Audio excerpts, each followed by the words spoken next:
Okay, good afternoon sa aking mga estudyante sa ESP9. Tayo ngayon ay nasa Module 3 na at ang pamagat nito ay lipunang pang-ekonomiya. Pantay-pantay ang lahat dahil likha tayo ng Diyos. Okay, so kapag sa larangan ng pananampalataya, no, tayo ay pantay-pantay dahil tayo ay nilikha ng Diyos. Tayo ay may pare-parehong dignidad, tayo ay may pare-parehong kaisipan at kalooban. Okay? Diyan tayo nagkakapantay-pantay. Pero sa kabilang banda, hindi pantay-pantay ang mga tao. May mga taong mananatiling nasa itaas, dinudungaw ang mga tao sa ibaba. So may mga panig dito, no? May panig na nagsasabi na pantay, pero meron din namang panig na sinasabing hindi tayo pantay dahil meron naman talagang mananatiling nasa itaas at dinudungaw ang mga tao sa ibaba. Okay? So pantay o patas, equality, equity. So equality, sabi niya dito, equality is about sameness. It promotes fairness and justice by giving everyone the same thing. But it can only work if everyone starts from the same place. In this example, equality only works if everyone is the same height. So, equality, yung pantay na pagbibigay, no? Kung halimbawa, yung kagaya nung nakaapak sila ng pantay-pantay, pagiging equality yan, no? Pagiging equal dahil pantay-pantay sila na binigyan, no, ng tungtungan. Pero magkakaproblema diyan dahil hindi sila pantay-pantay ng height. Okay?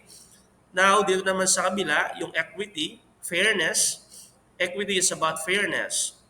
It is about making sure people get access to the same opportunities.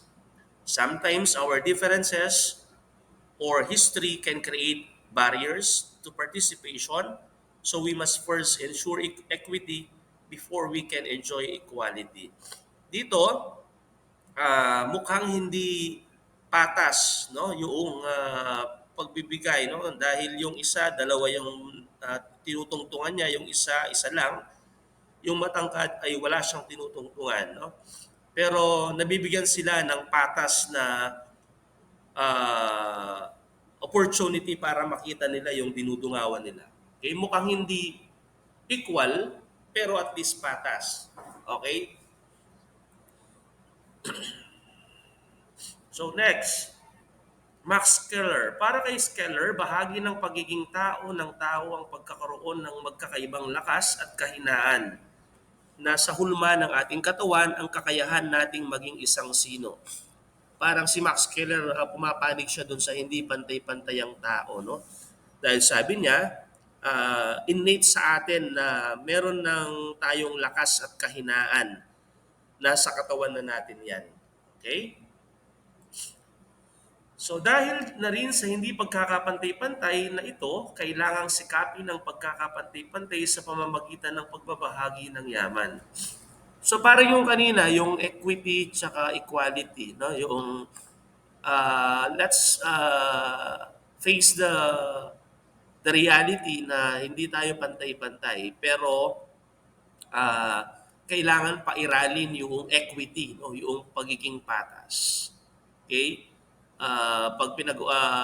Sa pamagitan ng pagbabahagi ng yaman dahil lipo ng ekonomiya nga, no? Ekonomiya. Okay?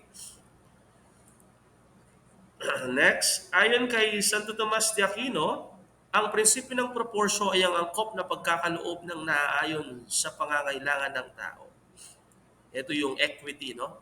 Pagbibigay ng ayon sa pangangailangan.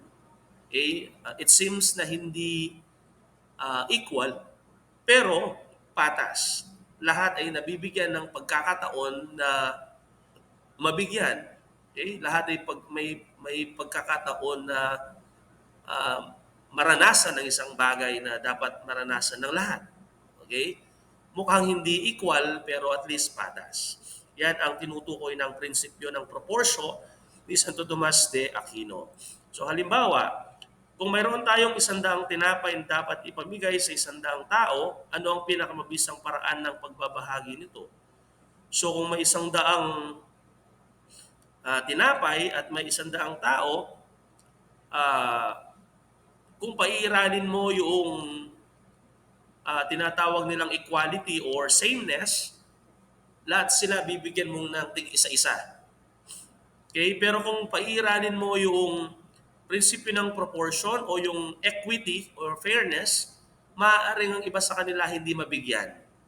Maaaring bigyan mo lang yung 50. Yung 50, hindi mo sila bibigyan. Bakit? Kasi hindi na nila kailangan. Okay? So mukhang hindi equal at hindi talaga equal dahil 50 lang yung binigyan mo, yung 50 hindi, pero patas ka. Bakit? Kasi yung 50 hindi naman talaga nila kailangan kaya hindi mo na sila binigyan. Okay? Ang pag-aari dapat angkop sa layunin ng tao. So, ano ito, yung kasi may involvement ang tao pag pinag-uusapan natin ay ekonomiya, no? Meron tayong tawag doon, meron tayong participation, meron tayong malaki ang ambag natin, no? Para mapalago ang ekonomiya. Okay, so dapat ang pag-aari na dapat ariin lamang ng tao ay dapat angkop lang sa kanyang layon, hindi siya gahaman. Hindi niya aangkinin yung sobra sa kanya dahil merong nangangailangan dito. Kasi kung lahat ng tao ganid, malaking epekto yan sa lipo ng ating ginagalawan. Okay? Mayahalin tulad sa material na bagay, saan nakikita ang halaga ng tao? Sa kanyang pag-aari, sa kanyang paggawa, makikita ang halaga ng tao. Okay? Then I always thought you couldn't buy it, no? Happiness. Okay? So ang ang mga tao na nasa lipunan kailangan ay yun nga ah, dapat angkop lamang sa layunin ng kanyang pagkatao, ang kanyang gagawin, ang kanyang aariin, okay? At hindi dapat lumagpas doon sapagkat may mga maapektuhan. Okay? So, may mga bagay na hindi natin na anong tawag doon, na hindi natin nabibili. Eh? Okay? So, parang sinasabi lang dito na hindi lahat nabibili ng pera. Okay? So, kailangan ng isang taong nabubuhay sa lipunan ay alam niya ang kanyang limits, alam niya kung ano yung mas importante. Okay? Unang halaga ng tao bago ang tinapay. May tinapay man o wala, may halaga ang tao. So, ito ay isang katangian ng mabuting ekonomiya, no? Na kung saan ay binibigyan niya ng mas halaga yung tao kaysa sa material na bagay. Okay? So since nabanggit ko kanina, ang tao ay may malaking ambag sa lipunang ekonomiya, kaya dapat ang mentalidad, ang pananaw ng taong bumubuo dito sa lipunan ay una, dapat angkop yung layunin niya sa pag-accumulate ng kanyang pag-aari. Then, mas nakikita niya ang halaga ng tao at hindi siya magiging sugapa, no, sa pera dahil naniniwala siya na hindi lahat ay nabibili ng pera. Okay? So yun, no. Yun. Then, ito nga, mas mahalaga ang tao kaysa sa tinapay o material na bagay. Okay? Pangalawa, dahilan ng paggawa at pag-aari, ownership, gumagawa at nagmamay-ari ang tao hindi upang makipagmayabangan sa iba, ibagsak o pahiyain ng iba, makipag-competition sa iba, gumagawa siya dahil nais niyang ipamalas ang kanyang sariling galing, nagtatrabaho siya upang maging produktibo sa kanyang sarili.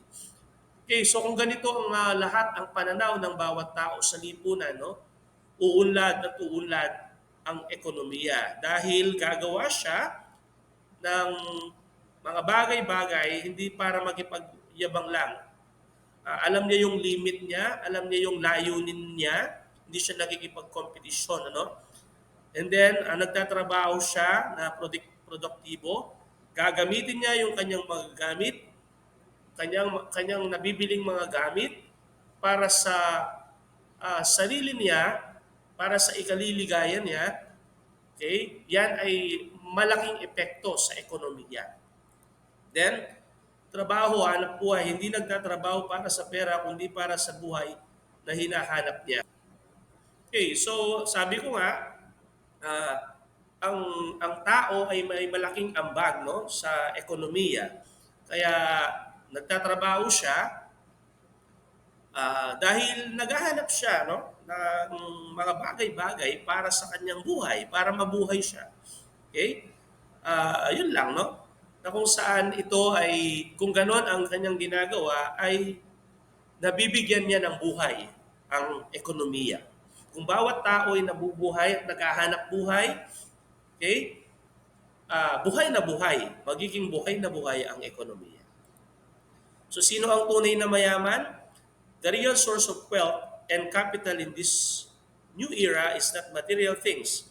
It is the human mind, the human spirit, human imagination, and our faith in the future, sabi ni Steve Forbes. Okay? So, again, kung ganito ang pananaw ng mga tao sa lipunan, ah, walang magnanakaw, walang magdarambong, no? Walang mangungurap. Dahil ganito, no? Mas mahalaga para sa kanya yung human mind, human spirit, hindi yung material na bagay. And malaking epekto nito sa ating ekonomiya. Ang buhay ng tao ay pagsisikap na ipakilala ang sarili sa pamagitan ng paggawa hindi ng yaman. Ang tunay na mayaman ay ang taong nakikilala ang sarili sa bunga ng kaniyang paggawa. Ang tunay na mayaman daw ay nakikilala sa kaniyang paggawa. Sa kanyang paggawa ng makatarungan, paggawa ng patas, paggawa ng pantay-pantay pero patas. Okay? Yan ay ang tunay na mayaman, hindi yung marami at limpak-limpak ang kanyang pera pero galing lamang ito sa masamang pamamaraan. Okay. Hindi pantay pero patas. Prinsipyong iniinugan ng lipunang pang-ekonomiya. Lipunang pang-ekonomiya nagsisikap na pangasiwaan ng mga yaman ng bayan ayon sa kaangkupan nito sa pangangailangan ng tao. So ano yung lipunang pang-ekonomiya? Lipunang pang-ekonomiya, ito yung nangangasiwa, no? Para maibigay yung pangangailangan ng mga tao na nasa lipunan, na nasa bansa. Okay? Kailangan patas. Gagamitin yung kahit mukhang hindi pantay pero may equity. Merong fairness. Binibigyan lahat ng opportunity sa kabila ng pagkakaiba-iba. Okay? Patas. Ekonomiya, galing sa salitang oikos, bahay, nomos, pamamahala. So, bahay na may pamamahala. So, ang lipunan ay lipunang namamahala para sa pagbibigay ng pangangailangan ng tao ng kahit hindi pantay pero patas. Tulad ng pamamahala sa bahay, may sapat na budget na kailangang pag-cash in sa lahat ng bayarin upang makapagbuhay tao ang kanilang buhay at upang maging tahanan ng buhay. So dapat ang lipunang ekonomiya ay nagbo-budget ng tama. Okay? Bakit kailangan mag-budget ng tama? Para hindi kapusin. Para mapagkasya, maibigay yung sapat na tulong sa mga tao na nasa lipunan. Okay? Yan ang gawain ng lipunang ekonomiya. So, may example dito na cash-based budget, no, proposed last 2019. Yan o, kailangan may mga numbers, ano, may mga iba-iba yung budget, no? Mukhang hindi pantay 'yan, pero I think patas dahil napag-aralan 'yan, pinag-aralan 'yan ng mga namumuno sa lipunang ekonomiya. Okay? Then, next, lipunang pang-ekonomiya, pagkilos na masiguro na ang bawat bahay ay magiging tahanan. Pinangungunahan ito ng Estado na nangunguna sa pangangasiwa ng patas na pagbabahagi ng yaman ng bayan. So, ang nangunguna sa lipunang ekonomiya ay ang Estado. Anong gagawin nila? Nagbabudget. Nagbabudget na kung saan ipinaiiral yung equity, no? Equity, may pagiging patas, no? Pagiging patas. Tipo ng ekonomiya, kailangan gamitin yung prinsipyo ng proportion ni Santo Tomas de Aquino na pagbibigay ng ayon sa pangangailangan, sapagkat yun yung makatarungan, yun yung dapat. Okay? So, sa ating topic, lipunan ng ekonomiya, ito ay grupo ng mga tao, no? Kasi lipunan, no? Na kung saan nangunguna ang Estado. Okay?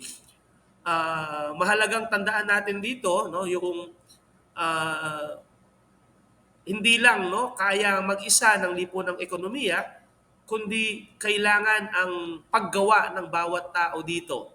Okay? Paggawa ng bawat tao. Paggawa ng bawat tao na may sinusundan na kailangan nilang sinusundang limitations, no? Sinusundang mga pagpapahalaga na kung saan ang mas mahalaga ay ang tao, ang mas mahalaga yung maghanap buhay ng tapat, ng maayos, ng makatarungan, na hindi tinatapakan ang kapwa nila, sapagkat anuman ang ginagawa ng bawat tao sa kanilang paggawa ay may malaking epekto ito sa ating ekonomiya. Okay? So maraming salamat. Nawa ay meron kayong natutunan sa araw na ito.